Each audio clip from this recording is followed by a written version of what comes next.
Welcome to the most awaited seminar of Business Administration students, third year Section D, together with our guest speakers from ABC Company. This seminar is entitled Managing Mass Communication, Advertising, Sales Promotion, Events and Experiences, and Public Relations. On behalf of Group 2 Section D, I am Ronaldine And Duarte, I am Maria Cristal Simamaril, your your moderators for today. Let us welcome the advertising specialist from ABC Company, Mr. Raymer Padrinas and Ms. Novigin Galzote. So, hello everyone. I am Raymer Padrinas and I will be discussing advertising. Advertising. It can be a cost-effective way to disseminate message whether to build a brand prefer to educate people. So, ito yung technique which you can reach people's attention of your product, service, needs, etc. Powerful ito para i-propagate yung mensahe in which pwedeng tangkilikin ng customers and also pwedeng ma-educate ang mga tao tungkol sa ads na ito.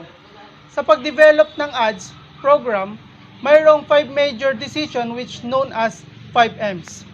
So, 5Ms means mission, money, message, media, and measurement.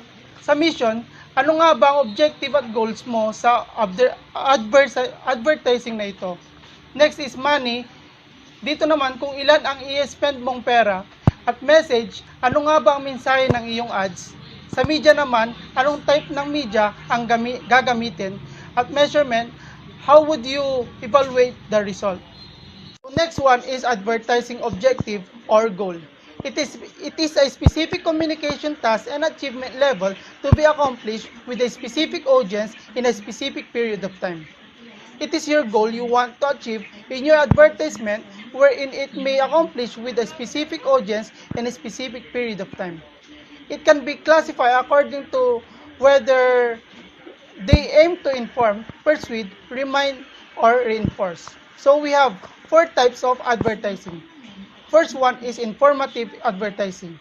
It aims to create brand awareness and knowledge of new product or new feature of existing product. From the word inform, it is carried out in an informative or factual manner. It creates this advertising brand awareness and knowledge, and it relies solely on the strength and features of goods and services. For example, Colgate and Unilever.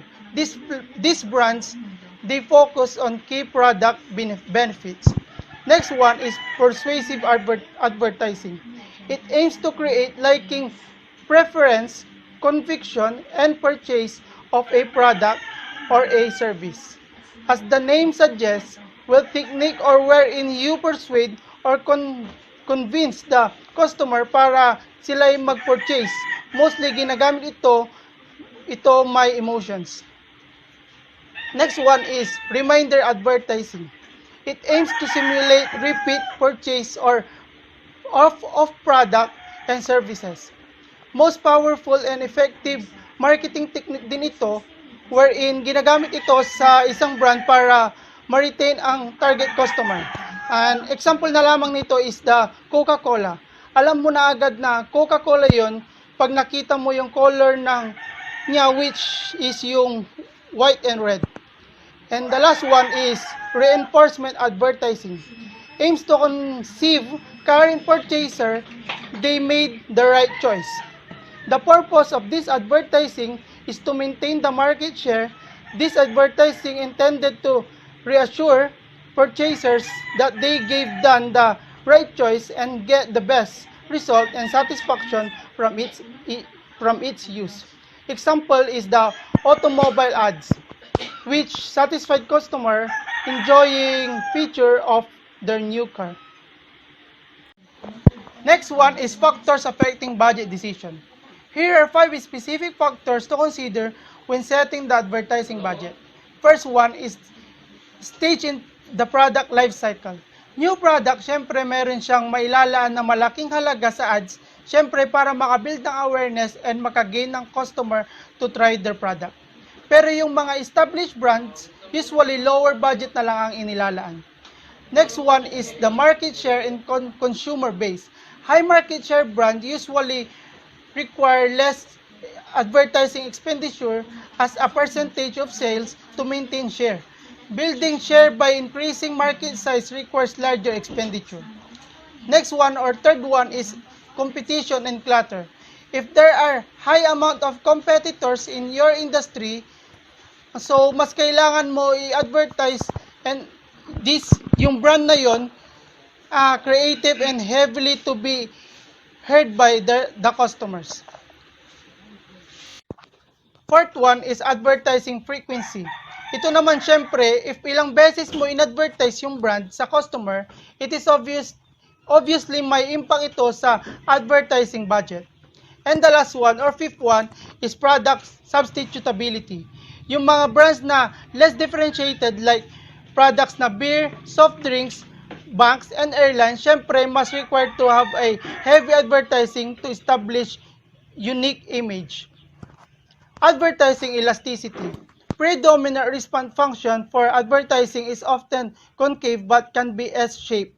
When it is S-shaped, some positive amount of advertising is necessary to generate any sales impact, but sales increase eventually flatten out.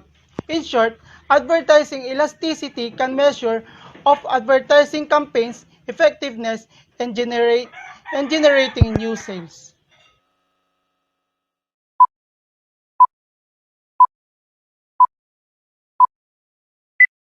You look so dumb right now, standing outside our house, trying to apologize. You're so ugly when you cry, please. Ate, pampangit sa busis mo. Gusto ko nga kumanta, bakit ba? Hindi rin ba kagandahan ng boses mo? Oops, teka lang. May solusyon ako para dyan. I-download mo ang Star Maker kung saan mas papagandahin pa ang boses mo. Totoo ba yan? Totoo nga sinasabi ko sa'yo. Kaya kung ako sa'yo, ida-download ko na. Sige, ida-download ko na nga yan. You look so dumb right now, standing outside my house, trying to apologize. You're so ugly when you cry, please just cut it out. So developing the advertising campaign. Advertisers employ both art and science to develop the message strategy or positioning of an ad. What attempts to convey about the brand and its creative strategy, how it expresses the brand claims. So they use 3 steps: message generation and evaluation, creative development and execution, and social responsibility review. So the first step is message generation and evaluation. So advertisers are always seeking the big idea that connects with consumers rationally and emotionally, distinguishes the brand from competitors, and is broad and flexible enough to translate to different media, markets, and time periods. So the message must have that big idea para maalala and syempre mayroong connection with your customers. It must really convincing para madaling ma-differentiate ng customers ang brand mo. So the second step is creative development and execution. In this step, we have 3 mediums to execute your advertising campaign. The first one is television ads, where it is the most powerful advertising medium wherein you can reach your customers widely. The next is the print ads, which have 2 main types: magazines and newspapers. They are provide detailed product information and effectively communicate user and usage imagery. And the third type is the radio ads. Radio networks are going multi-platform with a strong digital presence to allow listeners to tune in anytime, anywhere. And the third step is legal and social issues. It is about not to overstep social and legal norms or offend the general public and ethnic, racial, or special interest groups. So, in advertising campaign, you must impose the ethical manner, yung tipong wala kang tinatapakan na tao. So, let's proceed to choosing media. After choosing the message, the advertiser's next task is to select media to carry it. The steps here are deciding on desired reach, frequency, and impact, choosing among major media types, selecting specific media vehicles, and setting media timing and geographical allocation. So, after following that steps, the marketers can now evaluate the results of that decisions.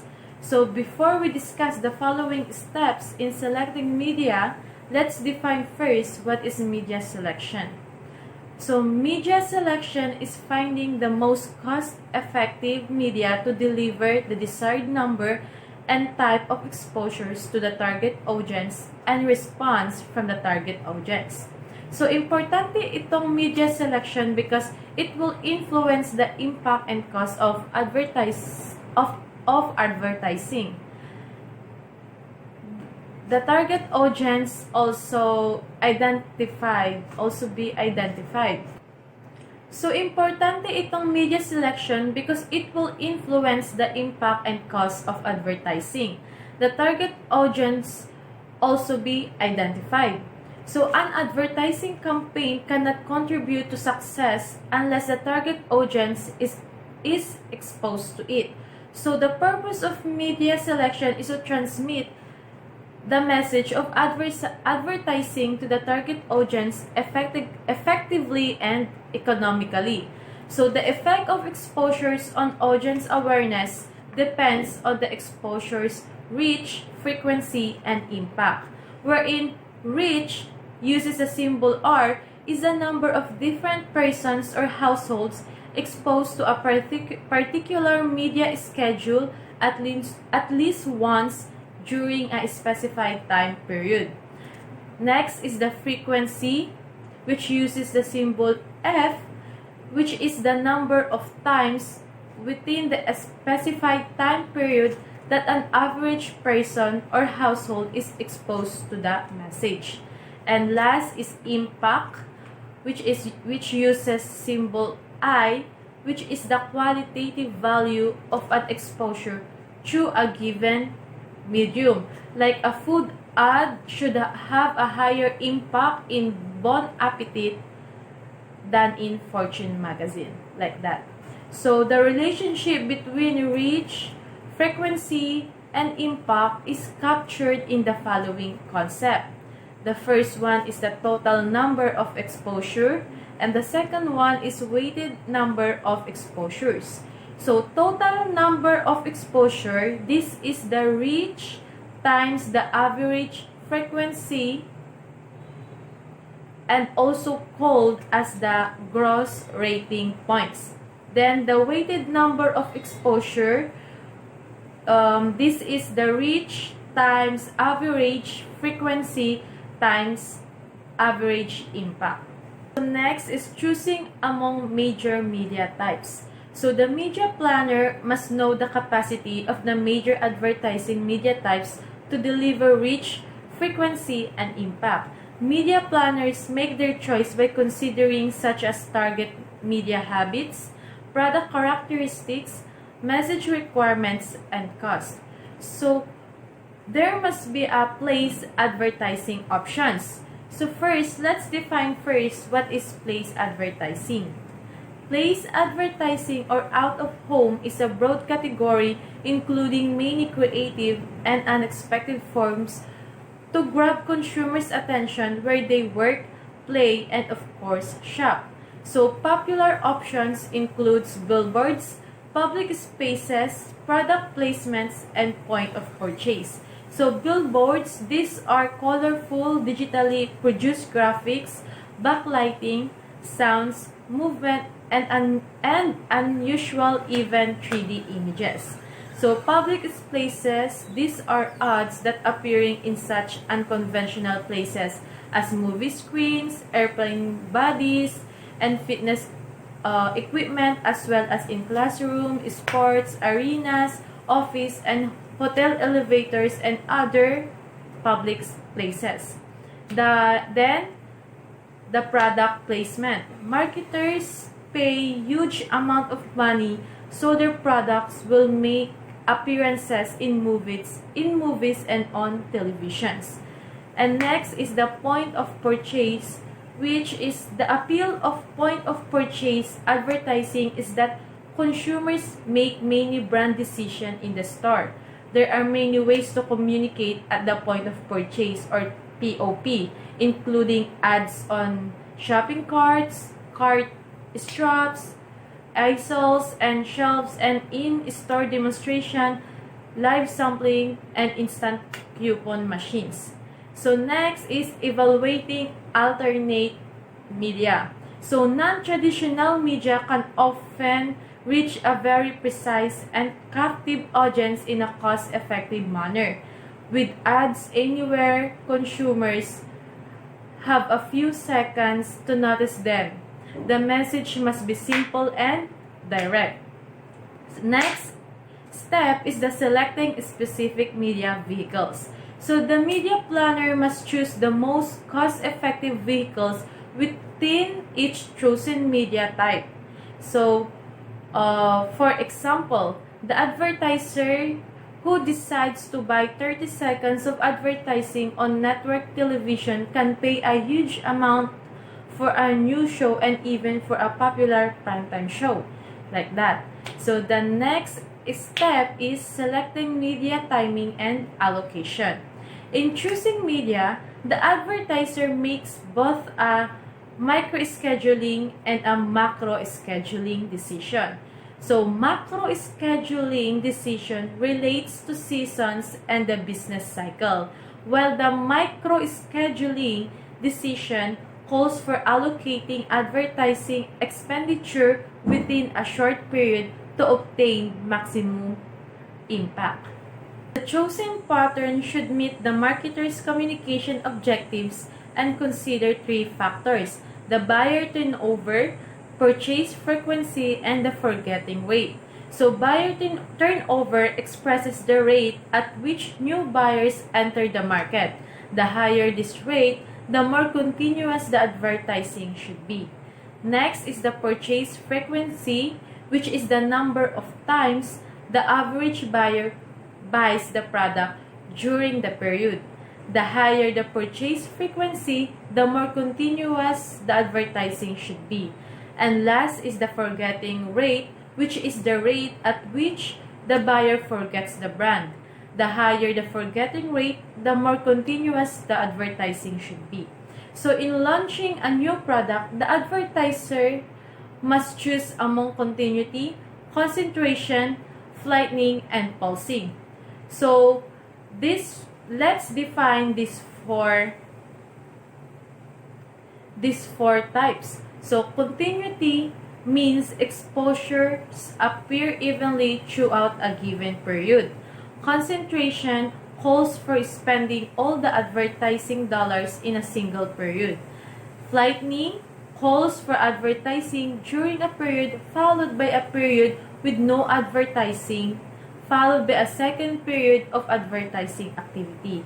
And last is pulsing, which is continuous advertising at low levels, reinforced periodically by waves of heavier activity. So next, and the last one, is the evaluating advertising effectiveness. So most advertisers try to measure the communication effect of an ad.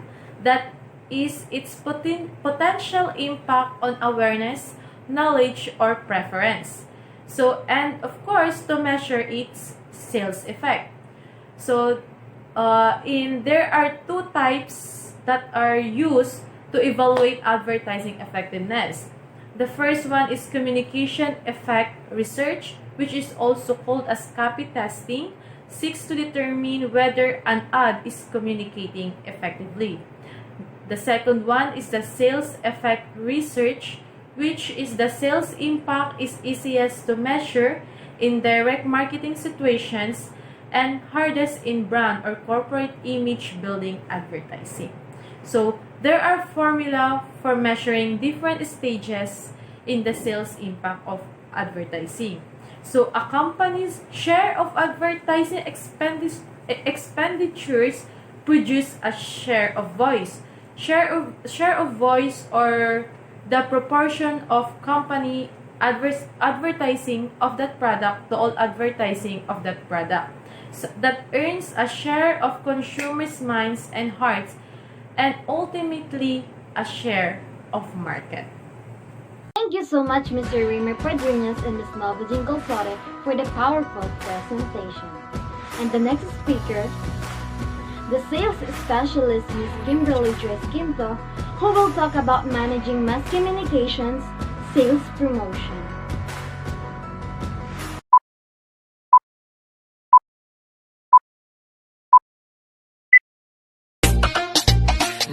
Ito yung bagong damit na nabili ko kanina sa bayan. Ngayon ko lang siya susuot. Sobrang ganda na, guys.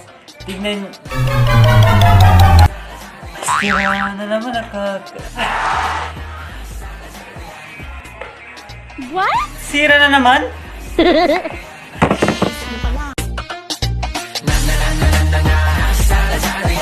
Iniisip mo pa lang, lahat ng hinahanap mo, free shipping vouchers, flash sales baka mo? Good day everyone, I am one of your speakers for today. Sales promotion is about the actions for increase the sales by company. Maraming methods to it, like for example dito, money of coupons. Kapag bumili ka ng products ngayon at may kasama na parang something doon sa packaging, and that's something you will keep it. So the next time when you buy it again, pwede mo siyang gamitin para ma-reduce yung price. Or example, bibilhin mo yung product kasi may chance ka to win the reward, which is ang reward is yung win na car, win a house and lot, trip to abroad, or etc. Next slide, advertising versus sales promotion.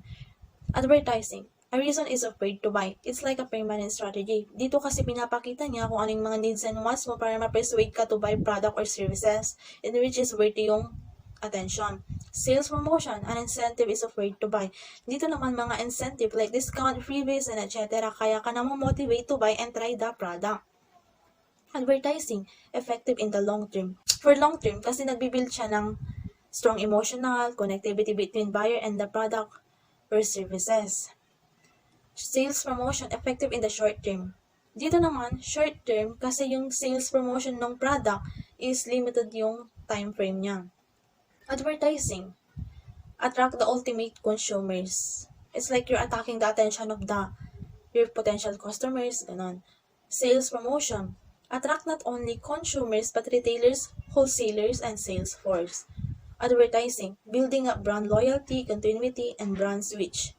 Dito, nagkakaroon ng brand loyalty and brand switch if they saw something in the new product that exceed their expectation. Sales promotion, attract news, tries or brand switchers, reward loyal customers, increase sales, and report case rates. It's like boosting the sales of the company. At the same time, nag-create ka ng awareness and let you try the new offer product. Next slide. Major decisions.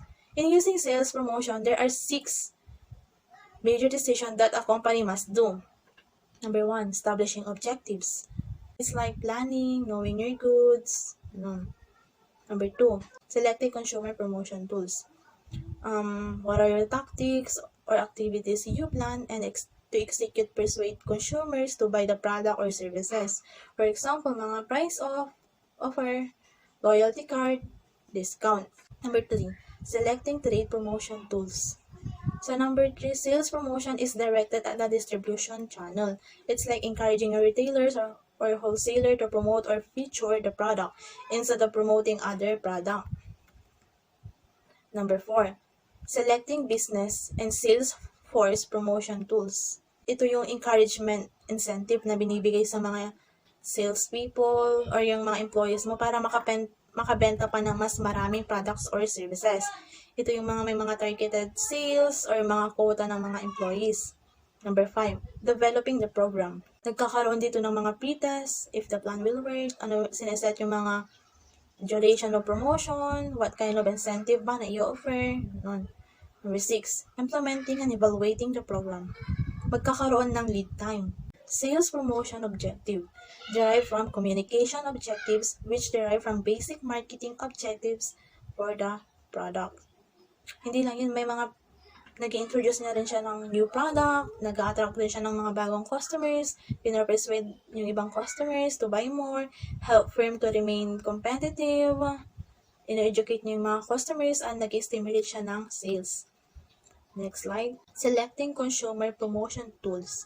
The promotion planner should take into account the type of market, sales promotion objectives, competitive condition, and each tool's cost effectiveness. Meron tayong 13 nito. Yung samples, free samples of Tide Bleach, ganun. Yung coupons naman, for example, mga certificate na may buy one, get one, na nakalagay sa e-coupons, like sa mga newspapers, ganun. Or flyers. Number 3, rebates. Nagkakaroon ng price reduction after purchase. Number 4, price packs. Reduce the price pack, example, toothbrush with toothpaste na pinagsama. Number 5, premiums. May mga free items na sa binili mong product. For example, Nesty juice with free Nesty bottle. Prizes. Number 7, chance to win cash, trip to abroad, or merchandise reward as a result of purchasing the product. Number 8, patronage awards. Values in cash or in other forms that are proportional to patronage of a certain vendor. Number 9, free trails. Inviting prospective customers to buy the product without cost in hope that they will buy. Number 10, product warranties. Tacit or implicit promises by seller that the product will perform as specified or that the seller will fix it or refund the customer's money during the specified period. For example, mga mobile phones natin. Next, tie-in promotions. 2 or more brand companies team up on coupons, refunds, and context to increase pulling over. Number 12, cross promotions. Using one brand to advertise another non-competitive brand. Like, example, yung Pepsi, together with detergent gel. Number 13, point of purchase displays and demonstrating. Take place at the point of purchase or sale. Example, mga beds and cars. Selecting trade promotion tools. Manufacturers use number of trade promotion tools that award money to the trade. Number 1, persuade retailer or wholesaler to carry the brand. Number 2, to persuade the retailer or wholesaler to carry more units than the normal amount. Number 3, to induce retailers to promote the brand by featuring display and price reduction. And number 4, to stimulate retailers and their sales clerk to push the product. Next slide. Manufacturers face several challenges in marketing trade promotions. Yung mga retailers, kapag may mga opportunities na yung mga manufacturer binibenta na may discount or mababa yung price ng product, ngayon, bumibili sila ng maramihan o bultuhan. Kasi they know na, or napipredict nila na in the next period, magiging in demand yung product na yun, and surely yung price will rise or increase. Some retailers are diverting. Ito yung bibili ng product sa isang region, they take advantage of a discounted price, a manufacturer offering, then they will ship it to the another region. So, yun lamang po ang ating sales promotion. Thank you! So that's the end of our first seminar. We have everybody learned about advertising and sales promotions. So see you in our next seminar! Keep safe, everyone, and be conscious about our health and always observe health protocols.